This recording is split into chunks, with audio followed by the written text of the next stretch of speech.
এই দেখো, এই যে 30 সেকেন্ডের ভিতরে তুমি গুনে সঠিক করতে পারো যে কয় টাকা, তাহলে সেই কয় টাকা তোমার কি হবে? হ্যাঁ, বাজে।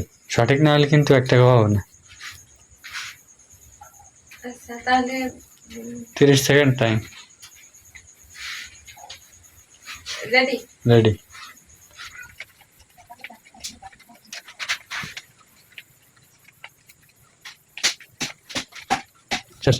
টাইম শেষ।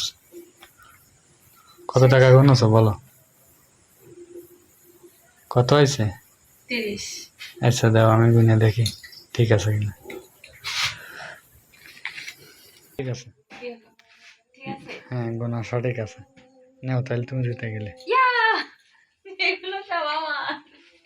দাও বাকিগুলো আমার দাও। এগুলো সব আমার, আমি জিতে নিয়েছি অনেকগুলো টাকা। আমি 30,000 টাকা জিতে নিয়েছি। এই যে 30,000 টাকা। বাকি কয় টাকা আমার দাও? 30,000 টাকা জিতে নিয়েছি।